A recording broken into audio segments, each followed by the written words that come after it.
A very warm welcome to all to my channel. So let's get started.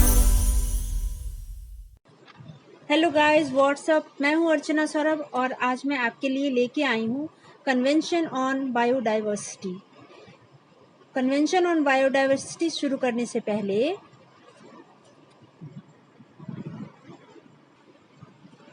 अगर आप मेरे channel पर new हैं और अभी तक आपने मेरा चैनल सब्सक्राइब नहीं किया है तो आप मेरे चैनल #अचीवर पर जाएं और उसे रेड बटन को दबाकर सब्सक्राइब करें and don't forget to hit the bell icon. तो चलिए हम शुरू करते हैं बायोडाइवर्सिटी कॉन्फ्रेंस, या इसको कहा जा सकता है कन्वेंशन ऑन बायोडाइवर्सिटी। जैव विविधता सम्मेलन ये कब हुआ था? 1992 में। ईयर याद रखने की चीज़ है, 1992 में हुआ था। और कहाँ हुआ था और उसके स्थापना के टाइम का मेन चीज़ क्या था?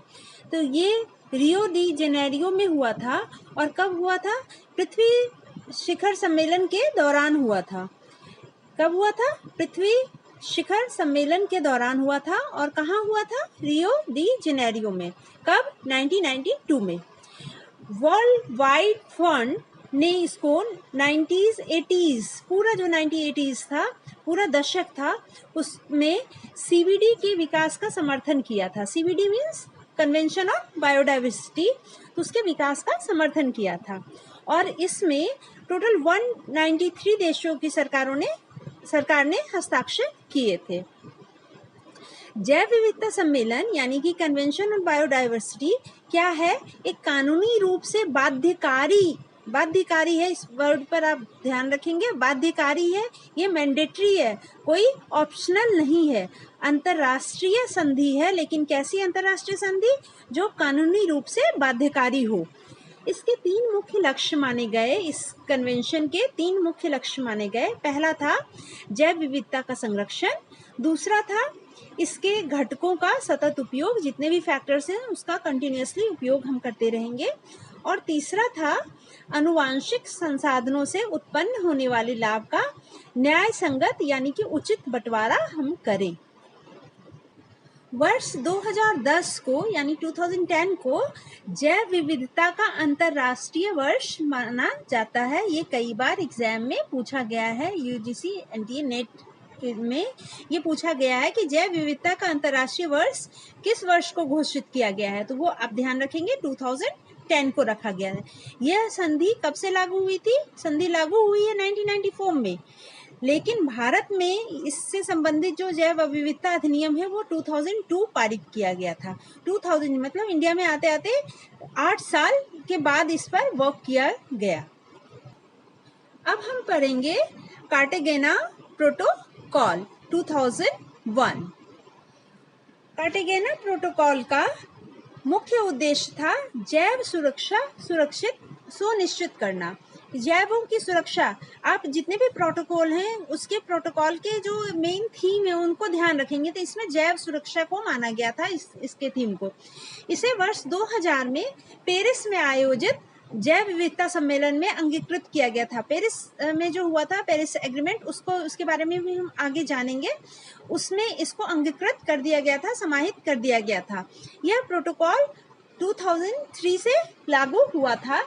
इसमें क्या होता था कि यदि कोई सदस्य देश यह महसूस करे कि कोई आनुवांशिक रूप से परिवर्तित जीव, जिसको कि कहा जाता है लिविंग मॉडिफाइड ऑर्गेनिज्म यानी LMOs, का उत्पादन उसके पर्यावरण को हानि पहुंचा रहा है, तो वह देश उस उत्पाद पर प्रतिबंध लगा सकता है। कोई भी उत्पाद हो, अगर उसके पर्यावरण को हानि पहुंचा रहा है तो उस उत्पाद को वो रोक सकता है, उस पर रोक लगा सकता है।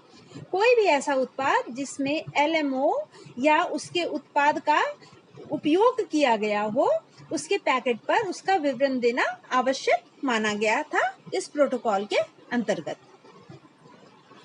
अब हम नेक्स्ट चलेंगे नागोया प्रोटोकॉल। नागोया ये कहाँ है? जापान में है।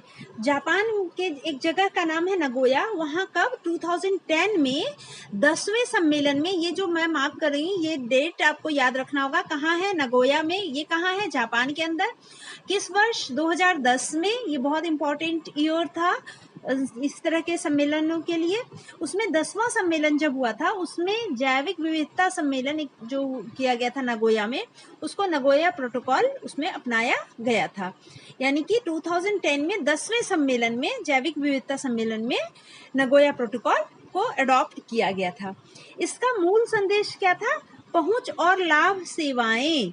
इसको कहा जाता है एक्सेस एंड बेनिफिट सर्विस। कभी कभी शॉर्ट फॉर्म में लिखा होता है, इसे फुल फॉर्म लिखना होता है ABS, यानी एक्सेस एंड बेनिफिट सर्विसेज, पहुंच और लाभ सेवाएं। इसका मूल संदेश था।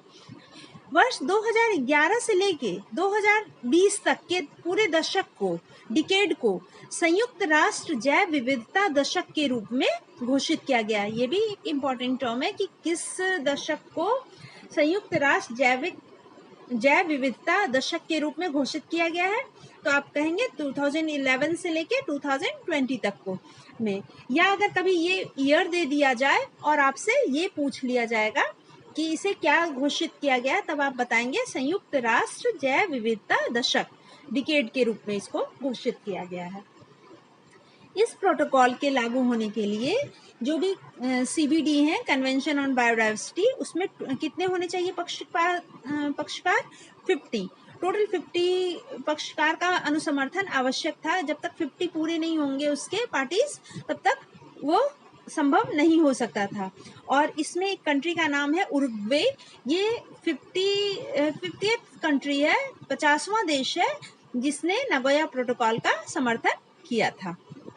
तो भारत में बहुत सारे ऐसे जेनेटिक संसाधन थे और पारंपरिक ज्ञान थे जिसकी चोरी हो रही थी, क्योंकि हमारे कंट्री ने उसका पेटेंट नहीं करवाया, बल्कि किसी और कंट्री ने उसका पेटेंट करवा दिया। जैसे हल्दी, नीम, ऐसे बहुत सारी चीज़ें हैं जिनका प्रयोग भारतवर्ष में बहुत प्राचीन रहा है। उसका इतिहास देखा जाए तो हमारे पूर्वज इसके उपयोग से औषधियाँ तैयार करते थे, किंतु भारत ने उसका पेटेंट नहीं करवाया और इसका पेटेंट किसी अन्य कंट्री ने करवा लिया, दूसरे कंट्री ने करवा लिया।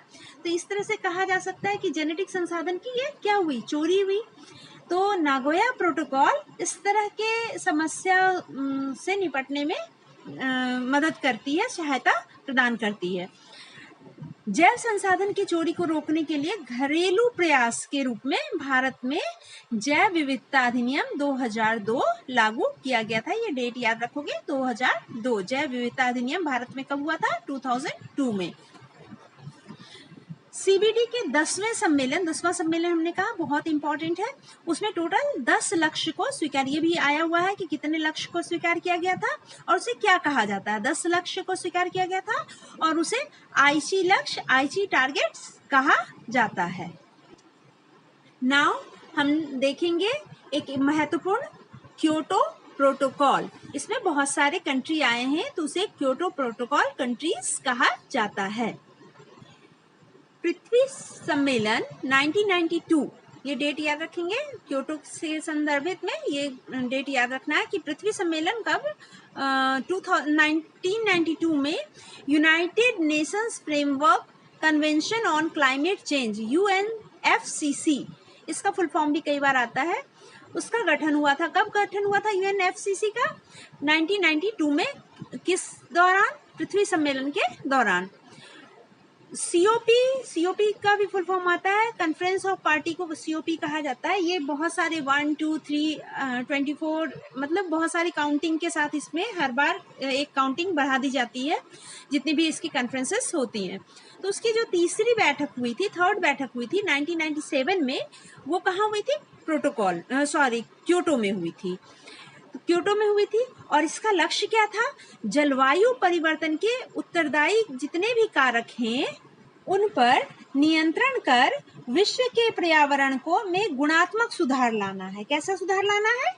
गुणात्मक सुधार लाना है।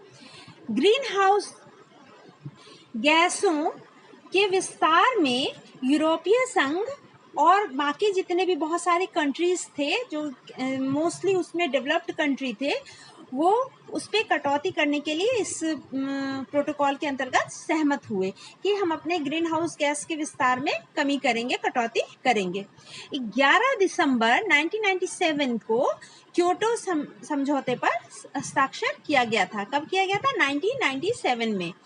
यह भी क्या था, जैसे वो उसमें भी हमने पढ़ा कि कानूनी और बाध्यकारी संधि था, वैसे ये भी एक कानूनी और बाध्यकारी संधि है। इसमें मैंडेटरी होता था, ये लीगली और मैंडेटरी होती थी। इसमें कोई ऑप्शनल नहीं है कि आप कर भी सकते हो, नहीं भी कर सकते हो, ऐसी कोई बात नहीं थी।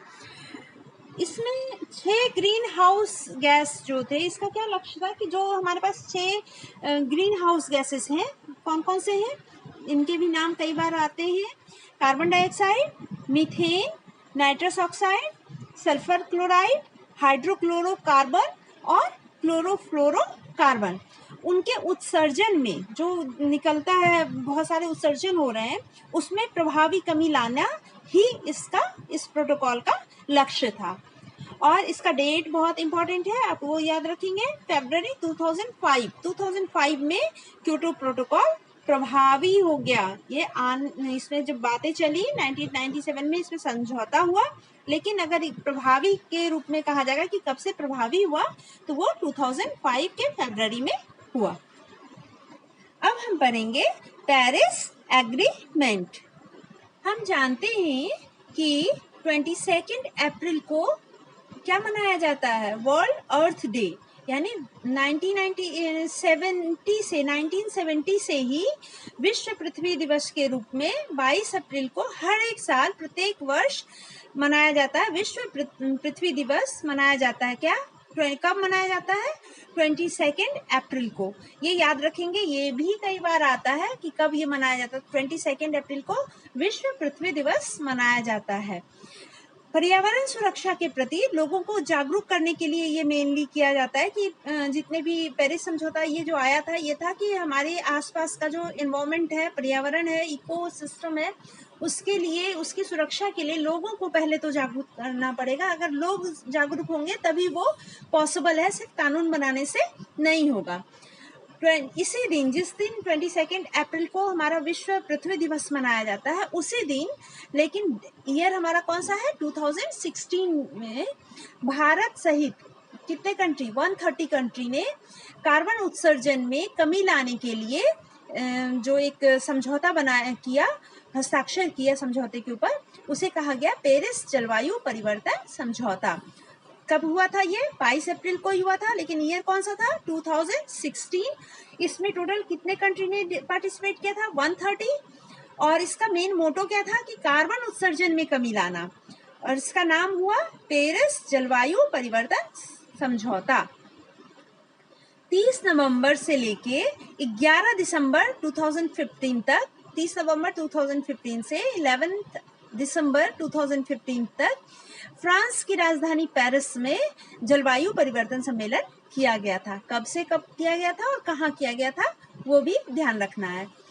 और इसमें टोटल 196 देशों ने ये शपथ लिया, सहमति जताई कि हम अपने अपने देशों में कार्बन उत्सर्जन की कमी लाने में हर संभव प्रयास करेंगे। लास्ट 1 सेंचुरी में पृथ्वी के औसत तापमान में लगभग कितने सेंटीग्रेड की वृद्धि हुई है? 0.6 डिग्री सेंटीग्रेड की वृद्धि हुई है। लेकिन कोशिश क्या किया जा रहा है कि इसको वैश्विक औसत तापमान वृद्धि जो कहा गया है कि 1.5 के स्तर पर रखने की बात की गई है।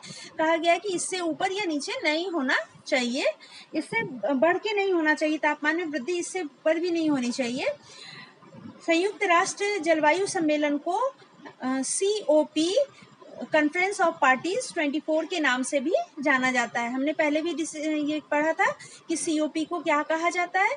तो ये 1, 2, 3 इस तरह से कई सारे आए, और जो हमारी संयुक्त राष्ट्र जलवायु सम्मेलन थी उसको COP 24 के नाम से जाना जाता है।